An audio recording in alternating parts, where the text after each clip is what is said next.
says I have 2 viewers. That's pretty incredible. I'm just getting set up right now, if you couldn't tell. You may notice some changes if you've been here before. I have a light now. This is what it used to look like, and this is what we're working with now. You probably never noticed how big and full my beard is until this moment. There's bats outside, and there have been screams coming from down the street for about the last 45 minutes or so at intermittent times.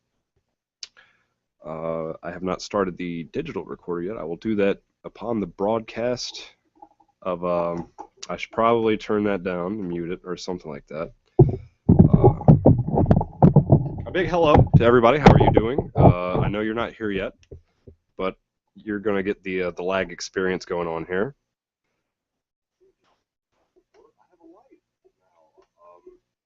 This is what it used to look like. That sounds awful. I don't know why anyone would ever want to listen to me drone on for hours. There's bats outside, and there have been screams coming from down the street. I guess it's not that bad. It could be worse. It says we have one watching, and I know who that one is. It's me! Let me go ahead and post in the threads and things about how we went live, get rid of this picture of Bad News Barrett. Who liked my post? People liking my posts. How dare you? Oh my god, 2 people said they're going, which is probably me and somebody that I know. Yep, Mike Orge. Who would have guessed? Who would have guessed? What a goof! What a goof! Gonna close that. Gonna close that. Kind of need that open. Gonna close that. Yeah, we're gonna have to keep that open because we're gonna cover some news. All of its weird scientific news and stuff like that. We're gonna cover about the giant. There's a giant hole that opened up in Siberia. Scroll up some here. Pictures of amazing abandoned places. There's some stuff about Wendigos, ogres, Jinkanikis, the Wishuge, Skinwalkers, the Rakashas, Manitau. That's a fun one right there. Trying to find information on that. Yeah, exactly. Got the Skinwalker legend, of course. Healing crystals, which I need for a later show. Going to be doing some research on whether or not crystals can actually hold power in them or not for healing purposes and things like that. I'm very skeptical about it. I know a lot of people that are very skeptical about it, but I also know some people who use crystals and things to change their luck, even in Magic the Gathering. They bring them with them in a little pouch and things like that. So hopefully I can get like testimonials from them, things like that, whether or not they feel they actually have changed their luck. We'll see where it goes from there. We have another viewer, and it's probably it's Brainbuster09. We're gonna shut down the feed now. I'm glad somebody else showed up, but this is where we turn it off and tell everybody have a good evening.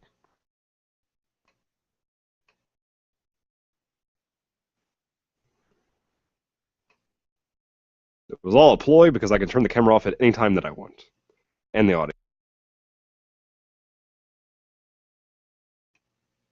Oh, there you go. Okay, it should work now. Hi, fella.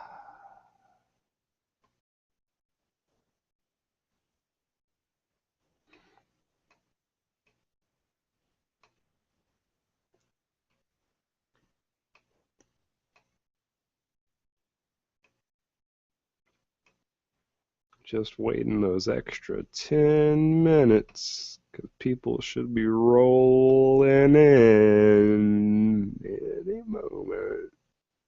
Right? Right? Right?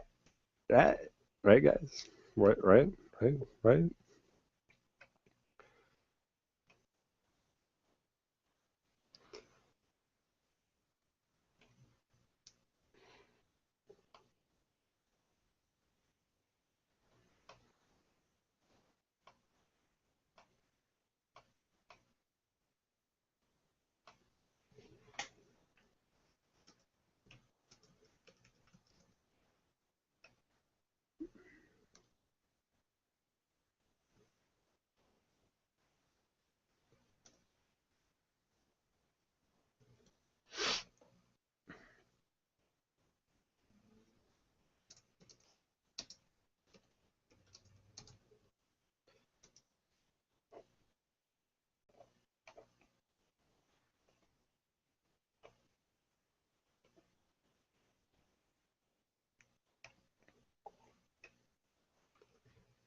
Well, while we have this time that we can be together. Also, if you're trying to text me or anything, my phone is on silent because I'm using the phone as the light, so you can see my bald, beautiful, bearded face.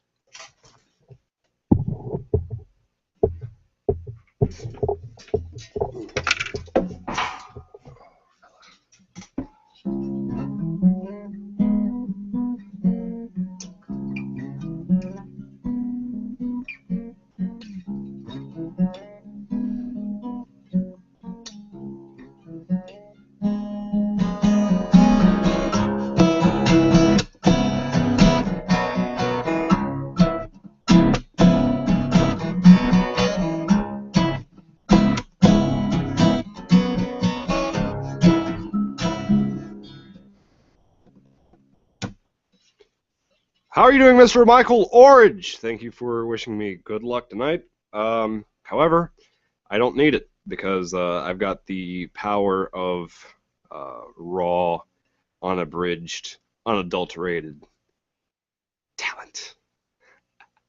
Talent! Talent is actually what you need and not luck. Luck only plays about 20%. Um, it's a majority. Well, I don't know, because George Norrie was pretty lucky to get the job that he has. And so I guess maybe luck for him played about 190% in him getting his job. Um, I implore you, if you haven't heard the story, what should I? Oh, I mean, but it's hard. It's hard to play the theme song and say the theme song too. But I guess I could try it out tonight.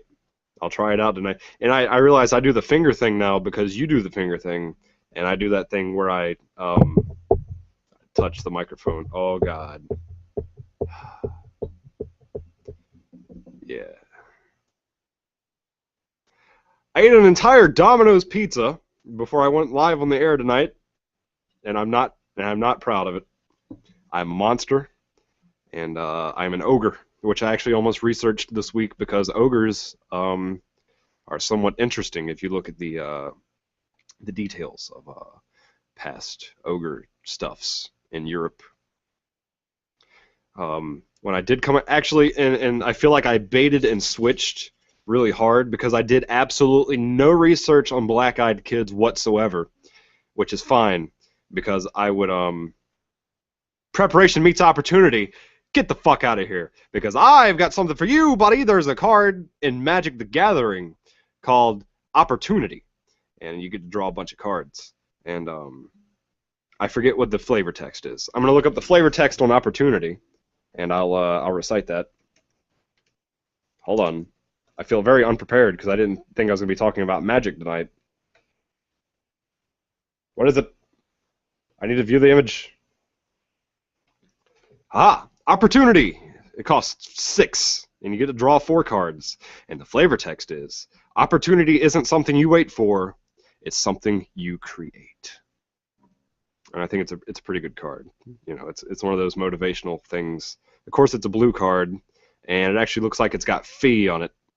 And I'm not even joking when I say that. It really does. You should look it up. Look up Opportunity Magic 2014, and it's got fee on it. Fee is on the card. You do the no, don't even do that to me, because you do the finger thing. You do the finger thing. You say nah. Sometimes when you say nah, when you do the finger thing. So don't even play those games with me, Buster. That's right, I called you a Buster.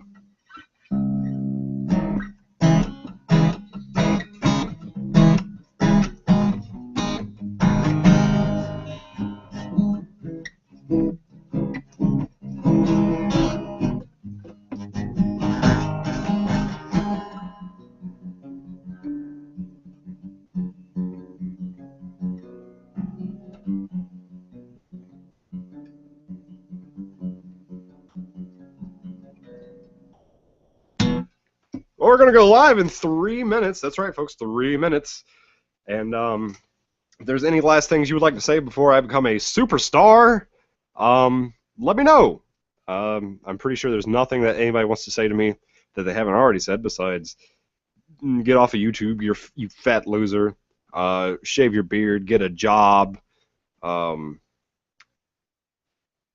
Stop eating so many bananas so you have banana farts. Stop playing Magic the Gathering. It's ruining your life. Stop ruining your life by playing Magic the Gathering. And they're two completely different things. Let's see, what else? What else?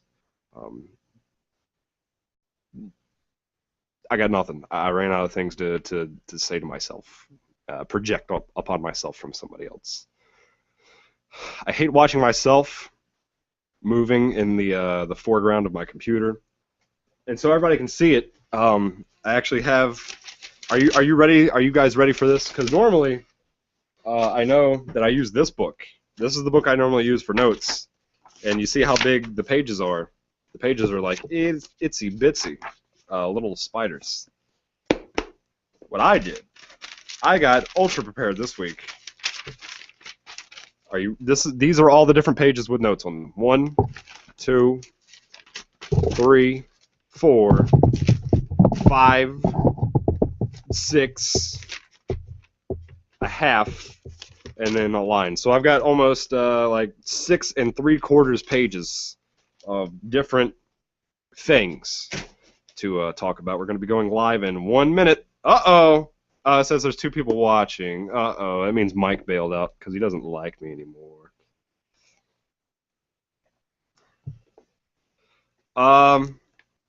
I told you it looks like Fee. Look up Sisters of the Flame. That's another one that looks like her. They have just a bunch of like Italian magic cards, I guess, which is ironic because there was a printing of magic cards in Italy that are worth a bunch of money, but they never got like really released to the public. And I will not be doing a live stream on Magic because I don't need that kind of shitty ass publicity. Even though it's something I'm really good at, I just don't have the time to do it. Even though I'd probably be pretty good at it. Or something. But people don't like... I'm really annoying when it comes to Magic, though. Like, last night I kept telling someone to use Boros Charm all night long and put Boros Charm in their deck, and they didn't listen to me, and guess what? They came in 4th. You know why? Because they didn't have Boros Charm, and it's 12 o'clock midnight! And you know what that means? It's time for Sloth on Saturday nights. And we're going to get the guitar out, and I can't find my pick, so you can't even hear the theme song. Uh-oh, this is bad. Uh-oh, we're not prepared. Oh, well.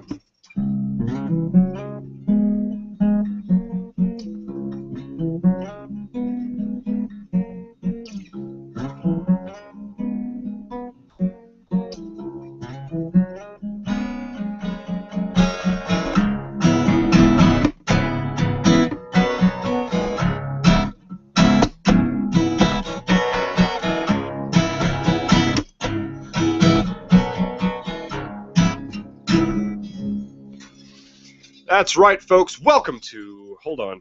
I gotta start the video thing now. I gotta start this. I'm starting the recording live, and we are done.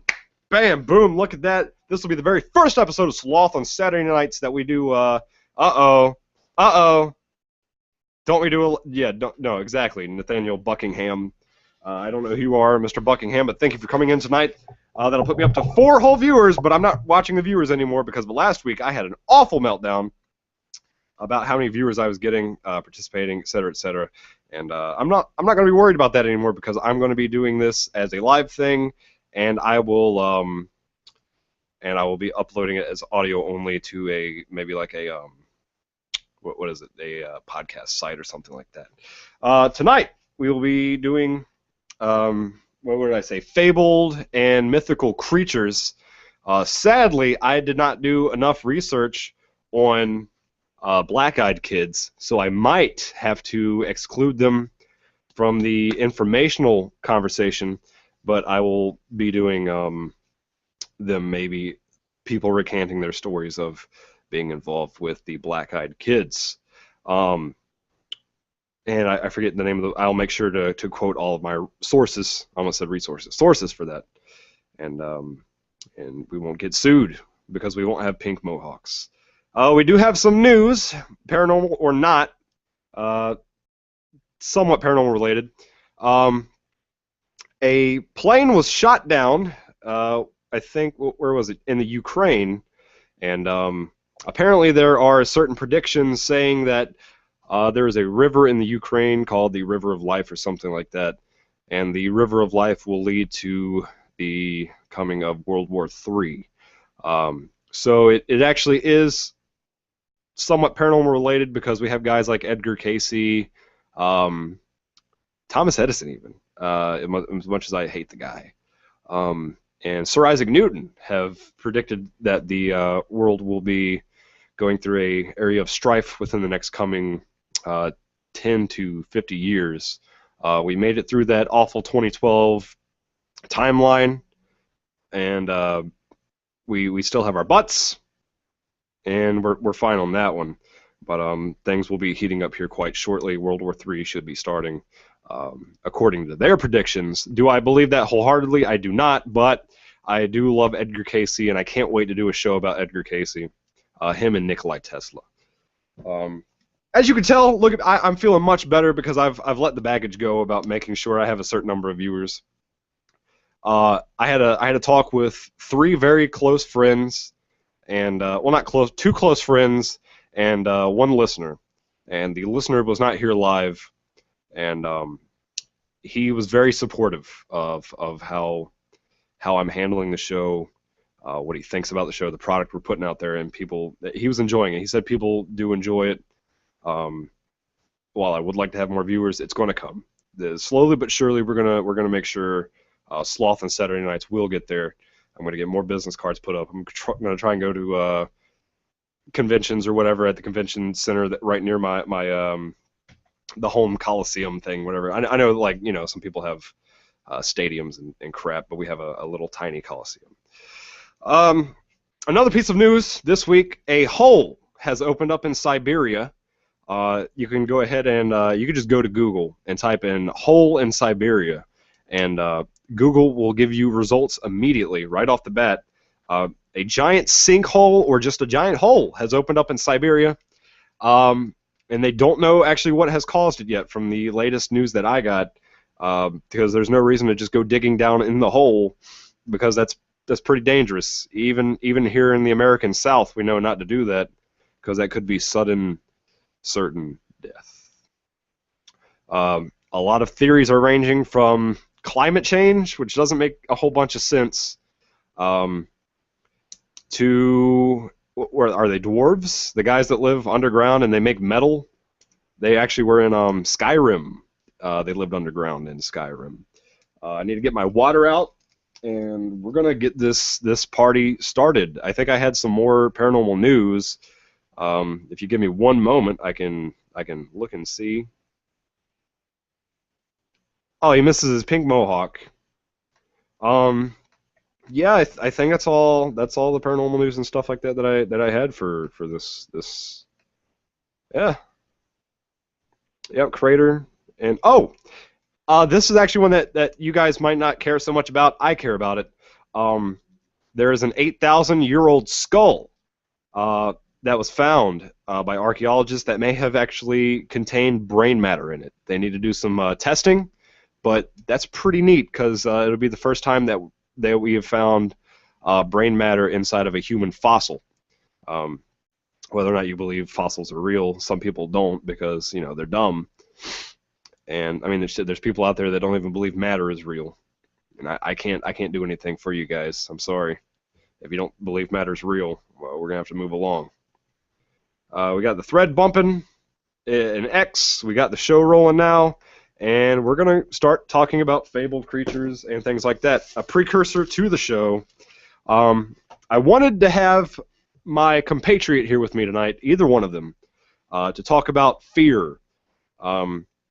And I did want to talk about it. It was brought up to me by Money, my left-hand man, because I'm the right-hand man to him. He is so much better than I am at all things voice-related. But I wanted to talk about fear with him because in doing this topic, I have to talk about primal fear, things that scare human beings, and why some of these creatures were created. A lot of the time, if you think about the things that scare us now, they're completely because a lot of people now think about being in debt, uh, getting divorced, being completely broke, whether or not their car is going to start tomorrow morning, whether they're going to lose their job. And people didn't have to worry about that about 1,000 years ago. They were worried about, well, are we going to run out of food? Um, are those terrible beasts from the woods going to attack us? What was that bump in the night? We got security systems and things like that now. We if people broke in, they would just go off. But people used to give, and a good example of it actually is if you look at Greek mythology and things like that, and not just Greek mythology, you can look all around the world. Basic old mythology gave reasons for the sun rising and setting, with the way why the tides came in and out, all that kind of stuff. They gave explanations that we now have science behind to prove why these things happen, but they said it was spirits or gods or things like that. And that's why when I undertook this study of mythical and mystical, whatever, fabled beings, that a lot of these they're explainable through old vestigial human fear, outdated human fear. Like, sure, if you look at somebody and they have sunken eyes down into their head, or they're very skinny and they got elongated fingers and they just look weird, you want to shield yourself from them because you don't know if they have a terrible disease that you might catch, or if there's something evil and awful, something may have happened to them, so you want to get out of the area. And that's where a lot of our primal basal fears come from, because we actually have the ability to see, we have the ability to perceive things around us.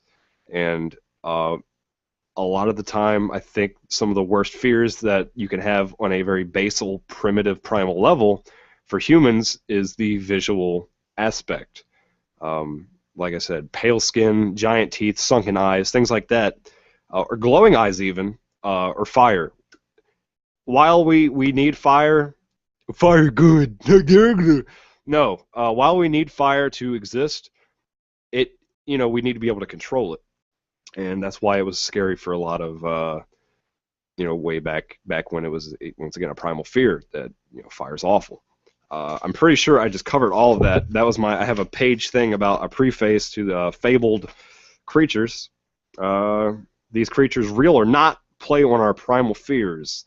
They're primitive, basal, and we are not really that was a good point. We're really not that far removed from our ancestors who saw these things or created them up. And a lot of the time they actually made up these creatures, quote unquote, to keep their children safe.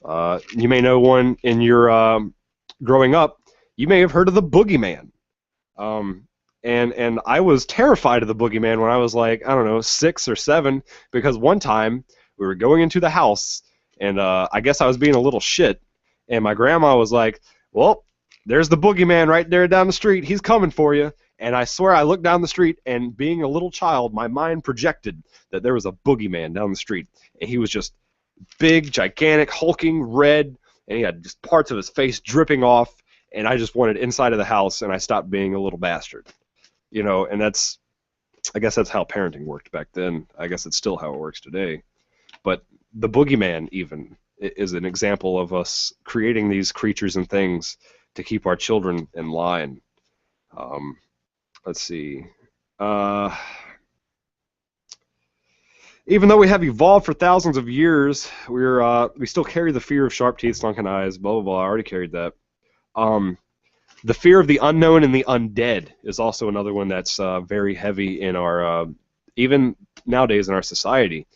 People still carry the fear of death and the unknown, which is understandable because you can't exactly go into the unknown and come back. Once you're into the oblivion, you are stuck in the oblivion. There's no return.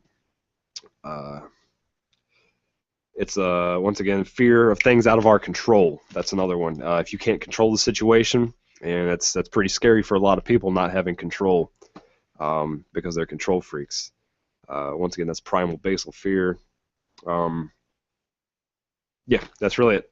The very last thing I put on the line is these are basal, primal, real, back-breaking fear. Let me go ahead and get my water, and we're going to get things started with, and hopefully I can say the name correctly, the Jikininki. And in modern Japanese, they're called the Shokujinki.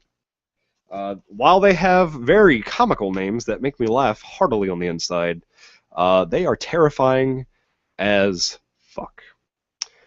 Sloth will now turn around, get his water, and we will begin.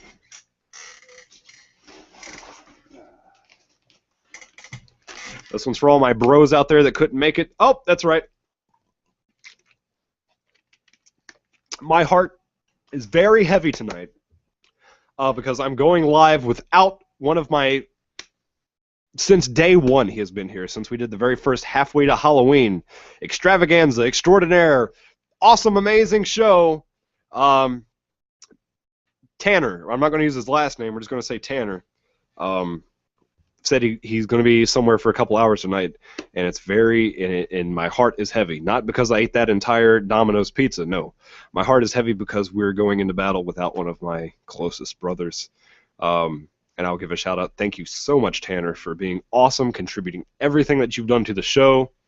And realistically, you're one of the reasons why I do the show, because I know you're going to be here week in and week out supporting us. You give us links, give us stories, all kinds of awesome things.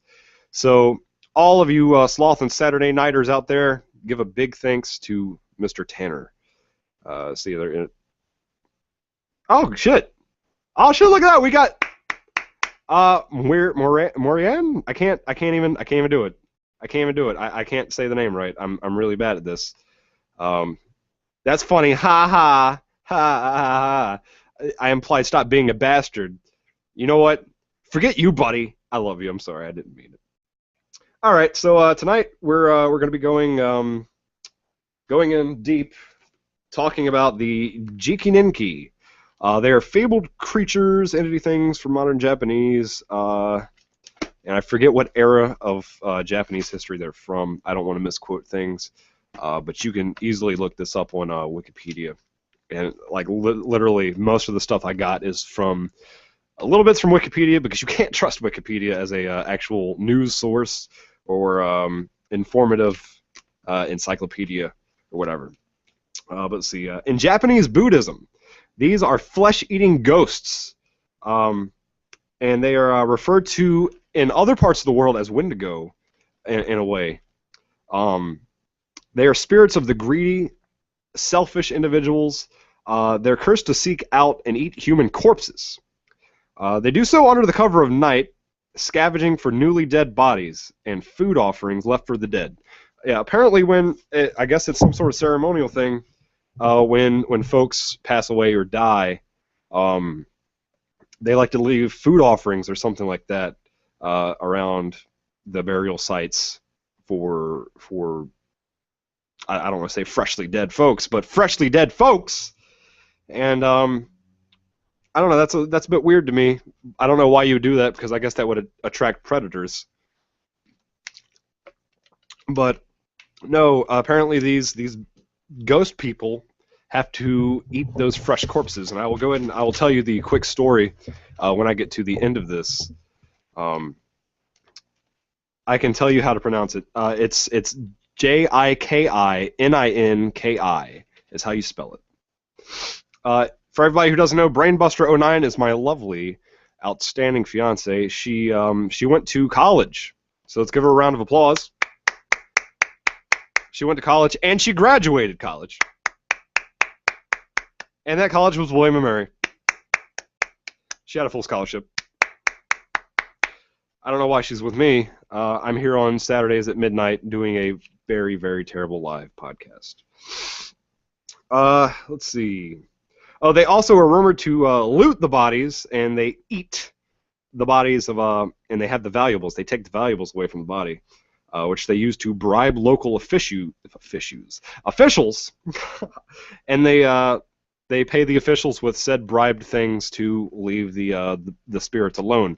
Apparently, for some reason, I guess local officials had the power to stop these Jikininkis, or however it's pronounced, back in the day, back in olden times when things were all sepia-toned and black and white and grainy and film, whatever.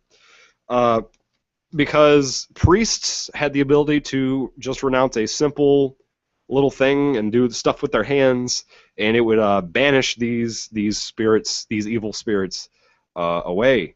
If that were true, then it seems like it's a really easily defeated creature, but you just need a priest. Once again, I'm highly doubtful that this thing is real, but however, when we get into the later things, it's... I don't know. You could put two and two together because this one plays on our primal fear of trying to not be greedy and share things with people, because in the afterlife, you're not going to have an afterlife. You're going to be a rotting ghost corpse that just skulks about trying to eat your brethren's corpses. When it gets to the way they look, actually, I was just covering that. It is said they often look like decomposing cadavers with inhuman features, such as claws, sharp teeth, glowing eyes, etc. And that's one aspect you will see throughout constantly. You will see it constantly throughout all of these things. You will see glowing eyes, sharp claws, jagged teeth, rotting faces just falling off of themselves, and they shamble. The way they walk is just odd, and then they make weird noises. And a lot of these things, a lot of these stories come out of areas where there is Native Americans or Japanese culture, things like that, where in the time period, these things would still terrify these people. We have guns and things like that now, so we're not, we would just shoot first, ask questions later, because we live in America. Let's see, we got past that part. Humans who come into contact with this vision, this shit, wow. With this vision, often find themselves frozen in fear. Several tales, however, tell of the Jikininkis having the ability to transform themselves into normal human beings and lead normal lives. I don't know how you can live a normal life when you're some sort of like beast, demon soul skulking about, but I guess if that you call that living, and they do that by daytime. During the nighttime, obviously, they become these awful, awful creatures. Let's see. There are tales of priests standing by the bodies of the deceased, and then when approached by a Jinkininki, they will say a prayer to liberate the demon or person's soul. Why are you screaming vampires at me? I don't believe in vampires. Vampires are not real. They glitter in the sunlight now, apparently, and you can't see me when I hold my thing up into the camera. I'll try not to do that.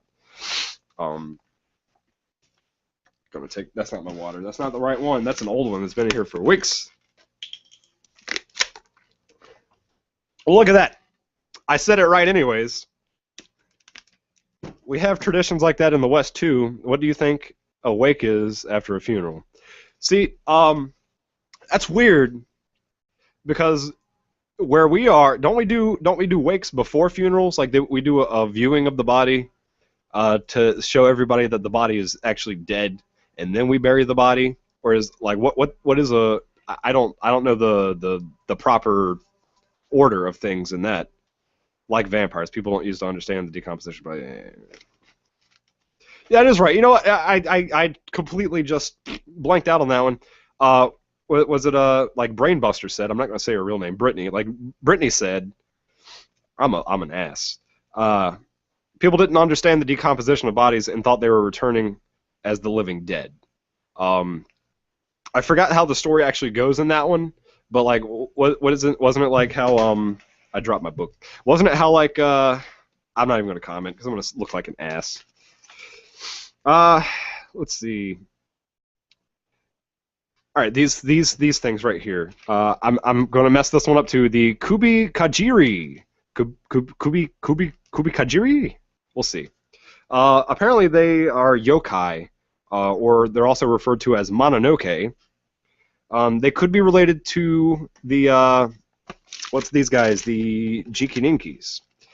They are creatures of Japanese folklore who consume the heads of its victims, living or dead. The creature itself is said to be headless and smells of fresh blood. It can be seen in graveyards at night and attacks visitors to grave sites, paying respects to their loved ones. They're said to be shapeshifters and can morph into any form that will instill fear into its encounterer.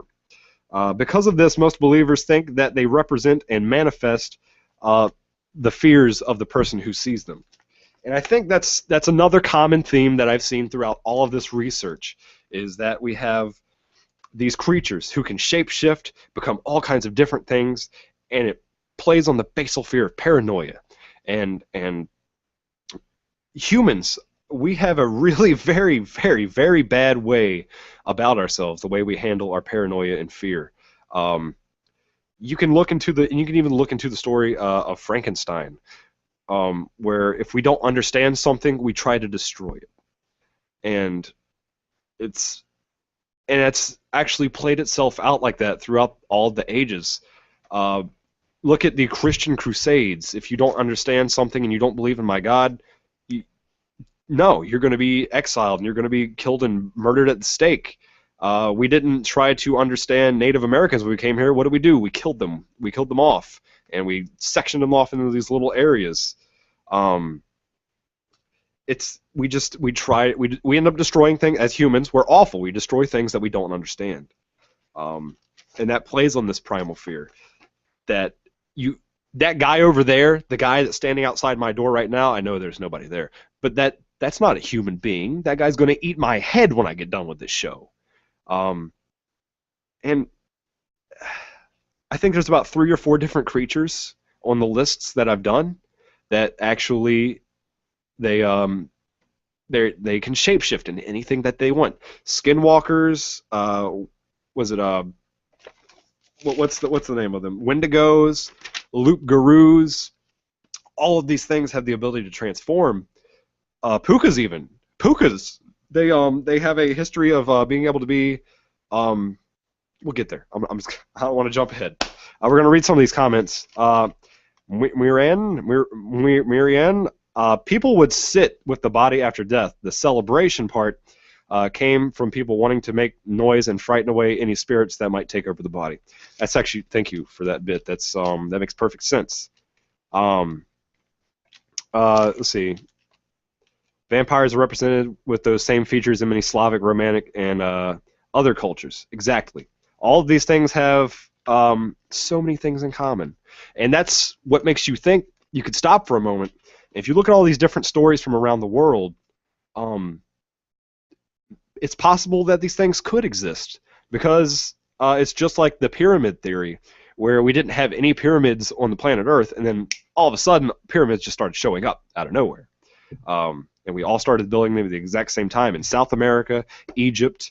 I don't remember if there's any in Asia or not, but don't quote me. I will say Asia, and I'll look like an ass when there's not, because I don't do research on that. I'm not fluent with these things. The next one is a little bit different, though. I came across this by accident. I clicked a link, and it took me off to something weird. But it's pretty cool. I like it. Phantom Black Dogs. Uh, and the stories actually vary from region to region with the Phantom Black Dogs. In some areas, the black dogs are black. Sometimes they're grayish, whitish, but they all have some of the same distinct features. Um, they're all calf-sized. They have giant saucer eyes, and they have a very unkempt, mangy coat. Um, they're not always black, like I said. In fact, one of the most famous, I think it's from Lincolnshire, and I only remember that because of our dear Lord President, Abraham Lincoln, Aberdolf Linkler, uh, and Lincolnshire in Britain. He's one of the white ones. But they all have the same exact general features where they have an unkempt coat, etc., etc. And once again, that goes with they have giant teeth. They have the giant teeth, and that plays on the fear of the best planeswalker ever goes, hey, I know who Clue is. And actually, if you look at it, we can talk about Attack on Titan since we're saying, hey. That plays on our fears too, because we've got these giant humanoid creatures coming to eat us with their giant teeth, and we can't do anything to protect ourselves. And that's another one. People, like I said before, people feeling helpless and they can't control the situation. And when you've got a giant calf-sized dog, and my light just went off, that scared the shit out of me. When you have a giant calf-sized dog running at you with these giant teeth, bearing down on you, about to gnash your face in, you have no control over that situation, and that's terrifying. Let's see. And the history behind these actual black phantom dogs, they tend to show up during times of like festivals and things like that, certain ancient festivals in the European areas. I've never heard of, I mean, I'm not going to say I've never heard, but I've heard far fewer stories about demon dogs existing in the Americas and things like that as opposed to Europe. Mainly, I believe it was Eastern, never eat shredded wheat. Western Europe, not Eastern Europe, Western Europe. Eastern Europe has some very scary things out there too, namely the economy. That's right, I made a joke on a paranormal show. I'm gonna get my water again because I am thirsty. Thanks for the understanding. And I've actually got more information on the demon dogs. And they could be one of three things. What an expert on these demon dogs said. They could be shape-shifting demon dogs. They could be a large black dog with shaggy fur, or a dog that appears around times of certain ancient festivals, like I said. So it could be one of those three things. Personally, I think it would be demon dogs. You know why? Because that's the coolest option. Not because it's the right option, but that's the coolest option. And I found evidence to support my theory that it's demon dogs. And by that I mean I found the coolest story. There was a case where a fiery hellhound came during a thunderstorm, and they chased 3 people down and killed those 3 people, and then the hellhound left scorch marks in the top of a church floor before disappearing into thin air. Now, do I believe that story? Absolutely not. However, if I saw that happening, I would doo-doo very heartily. We're going to go to Ireland now. They have these creatures called pukas, or a lot of people mispronounce it as pukas. I know I used to because it's got a little thing, a tilde above the U, but it is pukas. And that's what I really wanted to. And you may have noticed I'm covering these pukas. Irish. We've got these Japanese creatures. Bad luck seem there's actually in areas when the black dogs would show up or be seen, it would be an area around these festivals. Bad luck would happen. Maybe someone would be hit by a car, or someone would have a heart attack that's not supposed to be having a heart attack. I came across that too, but I didn't write it down. Thank you. I don't know how to say your name, and it's. I want to say it Marianne, but it sounds really weird like that, and it makes me think of Gilligan's Island. But no, what I was trying to accomplish with these different things around the world, I've got the Japanese, we're going to have the Native American, we're going to have some things from the Caribbean, Ireland, Europe. All of these tales come from around the world, and all these different areas have their own creatures that they've either created. That's how you know I'm getting thirsty. Either created or have seen. Yeah! JOH Dark Zero. That is my other buddy. Thank you, JOH Dark Zero. Or Darko Set. JOH Darko Set. I can't do it right. Thank you for showing up. This is awesome. Tonight is going great. I feel like the show is so much better. It's got breathing life to itself. And last week was a catastrophe. But thank you, everybody, for sticking around with me. And you can tell I'm excited now. And I'm loving it. I'm loving it. Thank you, guys. You are the fucking best fans I could ask for. Let's go on to Pukas now, because I've been teasing you forever with that. Pukas are Irish spirits that come in different forms, but usually embody that of a large rabbit creature or as a cult with black fur or hair. I don't know why it would say fur, but they said a black furred cult. And instead of a regular mane, it would have fire. It would have fire, sparks, and just hell blazing away from it. And it would have large glowing eyes, whether it's in the rabbit form or the cult form. They're believed to bring both good and bad luck. And here's one of the terrifying things that I found. One of the older generations of the Irish used to say that once before in olden days that the numbers of the puka were much larger. I want to believe it because I like Irish tales, because they're always just fucking awesome. Let's see here. There are tales of them leaving gifts at weddings, and there's also tales of them stealing and spoiling food. So you can get a general idea of this. Just like my life partner said right there, my actual my wife one day created as an explanation for things otherwise unexplainable. Marianne, I got it right. Thank you, Marianne, for coming in. If you came from X, I apologize that you have to come from 4chan, but thank you. Thank you for entertaining me, because while I'm the one doing the talking, I'm the one who's getting entertained by all of you, and I'm learning. You guys are awesome. Keep up the outstanding awesome work of showing up and listening to me talk for hours and hours on end. I know it's a labor of love for you guys. Let's see. They have the power of human speech, and they have been known to turn humans away from danger. So it's actually believed that they're benevolent, even though they enjoy terrifying and threatening humans with things. So to me, it just seems like they're a group of tricksters who are out to have a good time and be assholes. But at the end of the day, they like helping people, and they want to see the world get better, so maybe they truly are these benevolent beings, which I can identify with. I like fucking with people, making, I'm not going to say making fun of them, because I don't like making fun of people, because I used to get bullied, but I like laughing along with people and fucking about, messing with them like, oh, hey, can you get those pineapples off the top shelf? And I'll be like, oh, no, I can't reach them, oh, and they're like, come on, I got a table, I got an 8-top. But at the end of the day, I like helping people. That tells you what type of business I work in. I work in the automotive industry. Right, guys?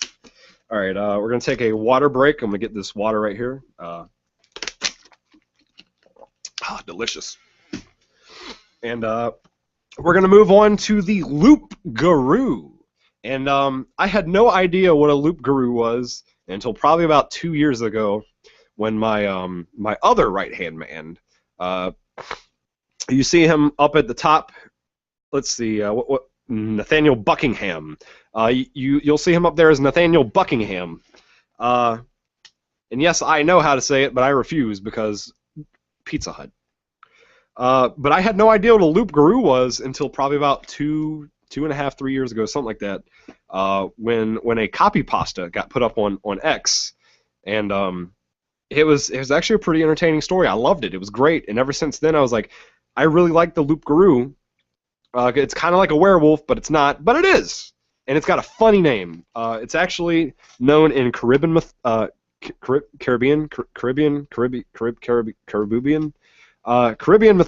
as the Lugaru Lugaroo, and the main name that the Loup Garou is from French mythology, and it's known around the places like Louisiana and things like that. They actually have I believe it's a yearly festival to celebrate the Loup Garou. I don't know why you would celebrate such an awful thing, but it is what it is. Um, there are, like I said, there are many different countries of origin, but the Loup Garou itself is French. Germanic tales you will know it as you'll know it as a werewolf, and in Trinidad and Tobago you will know it as the Lagaho.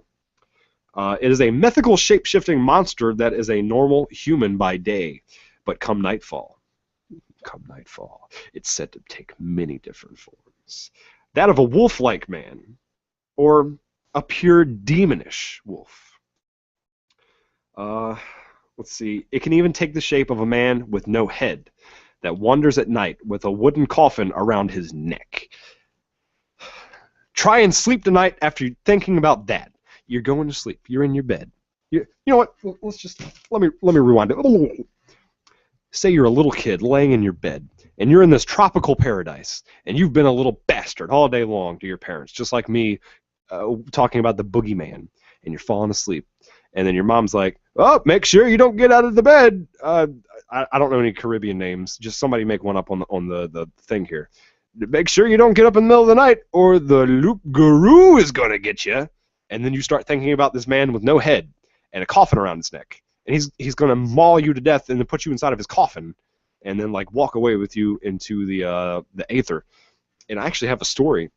The guy that works my station with me at work, he is from the Virgin Islands, and this is I asked him if he ever encountered anything weird on the islands or anything like that, and at first I thought he was just going to give me a bullshit answer, because all day when I work with this guy, he bullshits all day long, and I love it because it's entertaining, it keeps me focused.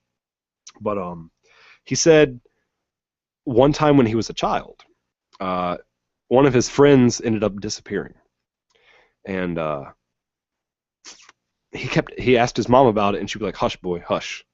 He'd be like, "Mommy, what happened to little?" "Shut up, hush. Nothing happened to him. He's gone now." And turns out he asked his mom a little bit later in life, and his mom finally broke down, and she was like, "All right, I'll tell you what happened to him." I don't know his name. We're just going to say Little Johnny, but I don't think people have the name Johnny in the Caribbean. Little Johnny's parents owed a bunch of money to some prime-time players in the Caribbean. So the prime-time players contacted a witch doctor, and the witch doctor brought this disgusting, vile beast out of the ground, and it went in and ate Little Johnny. Now, I'm not saying that it's not true. I'm just saying, with all the hoodoo, voodoo, witch doctory we got going on around the islands, I'm saying that's some terrifying shit to think about. Get out of here, Lash LaRue! I did the thing on camera. Are we still talking about the Loup Garou? Hell yeah, we're still talking about the Loup Garou. Let's see. It also has the ability to shift into various animals. Horses, pigs, goats, cows, whatever. You name it, it can shapeshift into it. It can take the form of a creature similar to a centaur as well. It's thought to suck blood and is not a very picky eater about its food. It will suck blood out of a dead corpse, out of a dead corpse, or a living being. It doesn't care. It just needs to feed. It's time to feed. Feed me more. Let's see. To kill the Lugahoo, and this is from the Caribbean, the Lugahoo, not the Loup Garou. To kill the Lugahoo, one must beat it with a stick soaked in holy water for 9 days. While beating the demon beast, it will change forms drastically several times. Let's see. Before perishing, it will become waves of water before dissolving into a fine mist. Get out of here like Zeus Ha. Raging Cajun. Well, I don't know why you would say Raging Cajun, because that's synchronicity. Because at my job, we make these things called Raging Cajuns. Hope everybody saw that. And my apologies to the people listening at home on the audio-only podcast. It's a little bit odd because I am still doing this live, and you're going to be listening to it, so you don't get the same interaction. Let's see. Let me give my shout-outs. I'm going to do my pause for a moment. Let me give my shout-outs to everybody who is showing up. You've got Clue, Marianne, JOH Darko7. I did it, finally. I did it right. Brainbuster09, which is my loving, beautiful, amazing fiance. Michael Orge, my left-right-hand man. And last but not least, Nathaniel Buckingham. He's my buddy, too. As you can tell, I got a lot of buddies showing the show because, you know, that's where my fan base is with all my friends. The next creature we're going to go on to is the Wendigo. And personally, I had a lot of fun researching the Wendigo. It's the one I actually got the most information out of. And I learned about a great supernatural power hidden within these creatures. Apparently this supernatural power is apparently within all of us, or something like that. I'll try and get the name down. I'll get to it. But the Wendigo myth actually comes from Cree, Innu, and so if I can say it right, Naskapi Indian tribes of the Americas. And I believe this is the one that appears along the Atlantic coast and the Great Lakes area. Joe Darko7. Okay, Joe Darko7. Now I know. Joe Darko. That rhymes. That's so much easier. Thank you, Joe Darko7. And it comes from Algonquin myth. Getting back on track. According to Algonquin myth, it is a demonic half-beast, like I said, that appears along the Atlantic coast and Great Lakes. It is a creature or spirit, and it will either have characteristics of a monster or a human that has physically transformed from a human. So maybe sometimes you'll get a Wendigo that will look more humanoid, or sometimes you'll get a Wendigo that'll look much more like an antler beast. And if you look up, I think it's Google, if you go to Google and type in Wendigo, you'll get something that's like, it kind of looks like a deer with, it's standing upright, and it's got like its rib cage exposed, and you can see its intestines, and it's got antlers, and it just kind of looks like a deer, demon, wolf, beast is the best way I can put it. Just a monstrosity. Let's see. It has a tendency. Tendency, is that the word? I can't even read my. Yeah. It has a tendency to be associated with cannibalism, and the Algonquin people felt those who indulged in cannibalism were far more acceptable to become Wendigos. Another thing that I saw with this was people involved with these myths, they would be taken over by a spirit or something like that, and they would be forced to seek out and devour human flesh. As we all know, I don't know how you guys feel about it, but cannibalism isn't exactly appetizing to me. It might be appetizing to more, insane people like Hannibal Lecter, but it is not appetizing to me. And I guess theoretically, they're trying to keep people away from eating other people, even if they do find it appetizing, because you're killing another person who might be contributing to the tribe and the survival of everyone. And I found this as well. There are parts of the world where if you eat humans from that area, you will get a terrible disease that will make you go mad. And it will actually affect your ability to think, feel, perceive, and you will also, oddly enough, crave more human flesh. I believe that is in the somewhere in the Africas. I have it written down somewhere in here. We'll get to it. It is described that the creation of these beasts are a return of balance to nature, because apparently it's against nature to want to eat other beings and things like that. other beings of the same species. The legend actually lends its name to the Wendigo psychosis, which is a culture-bound disorder that features symptoms such as craving human flesh and a fear from the sufferer that they are a cannibal. This condition is alleged to occur amongst the Algonquin people, and they are strongly associated with the wintertime. Apparently, during the wintertime, because it's such a cold area, you're talking about the Great Lakes and all that area, food would run short. It was very scarce during the winter times, and that's what would drive people to become cannibals. They had no other outlet. The only thing they had to eat were other people.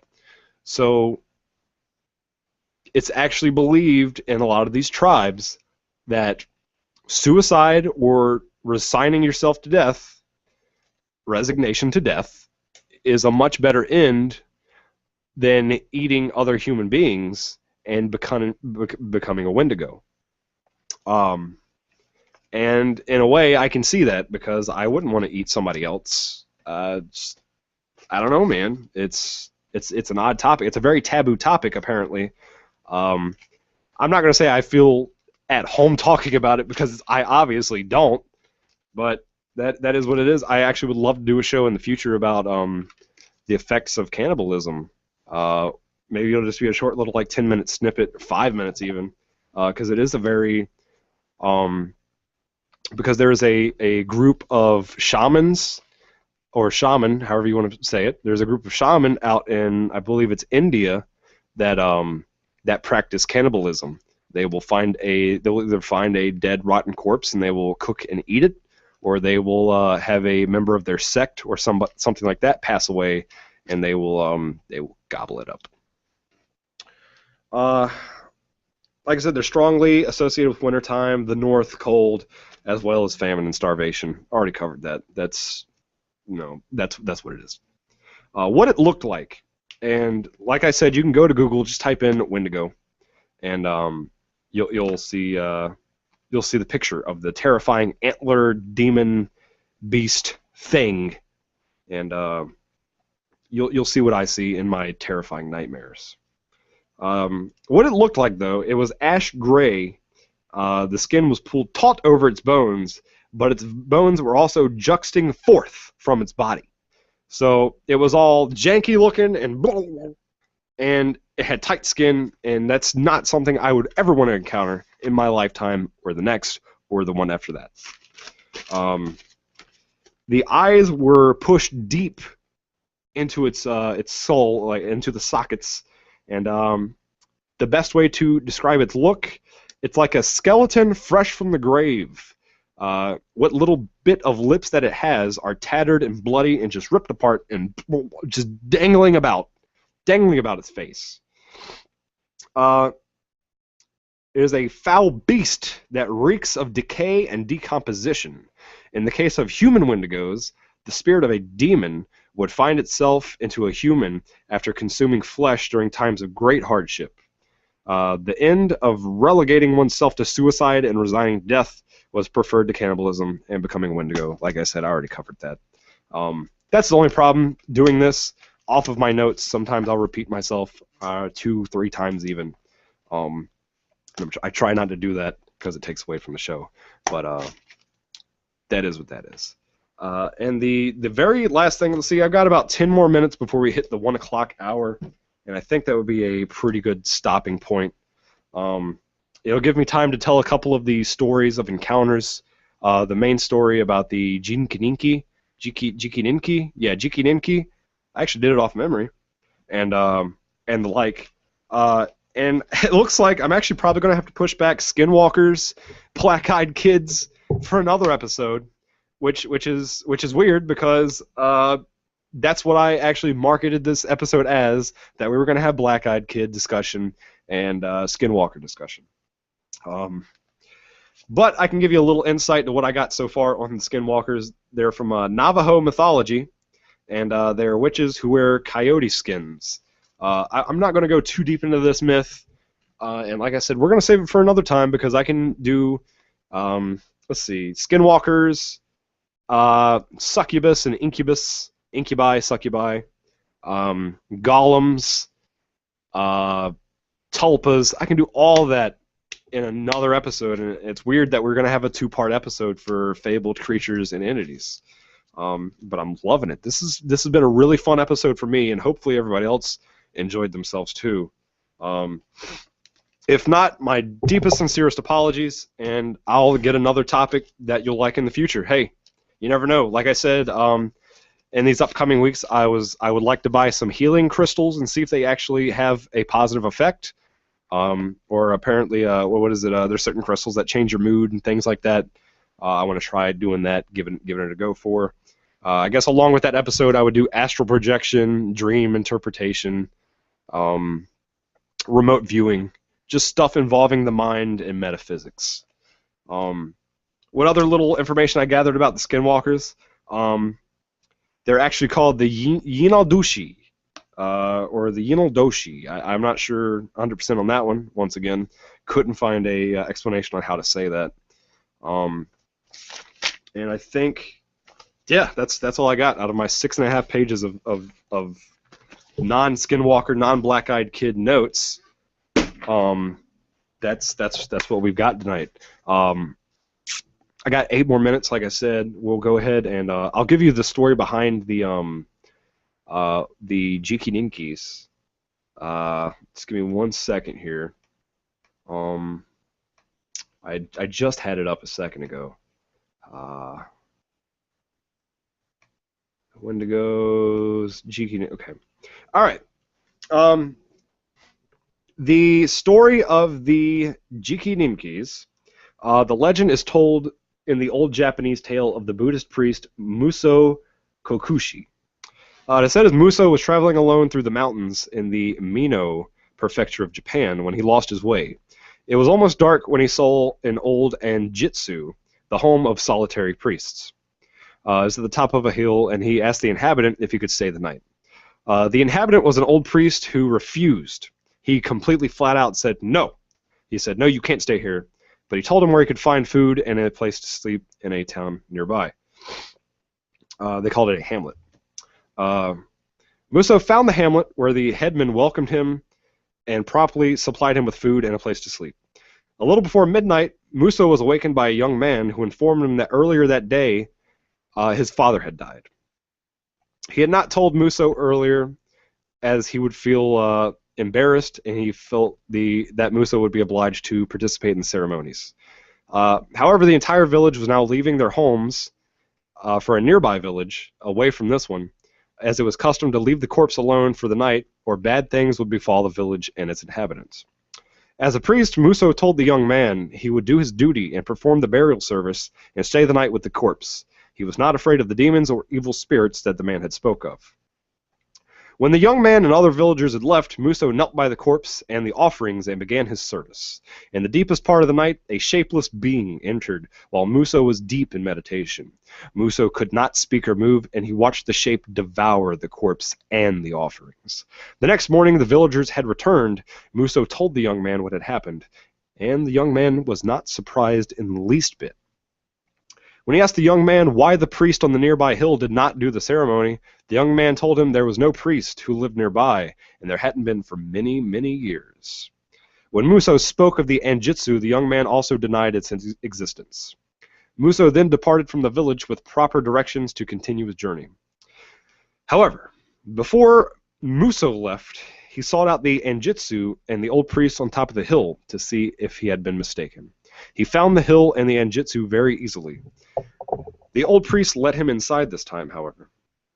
The priest began to apologize for displaying his true form in front of Muso. He was the shapeless figure who had devoured the corpses in front of him. He explained that he himself was a Jiki Ninki. After living a selfish life as a priest, only caring about food and clothes his services brought him, he was reborn as a Jiki Ninki, doomed to feed upon corpses. He pleaded with Muso to perform a segaki, a service, so he could escape his horrible existence. All of a sudden, the old priest disappeared along with the Anjitsu, and Muso found himself kneeling in the grass upon the hill with a tombstone of a priest. Compelling story, outstanding, and I don't know. It's a weird one. I like the ending. I like that story because I like the ending. Because it's kind of like, I forgot I had a story that was compared to it, but I completely zonked out because I'm reaching the time limit where my brain starts to go. Let me get my water, and I will regale you with tales for 4 more minutes. And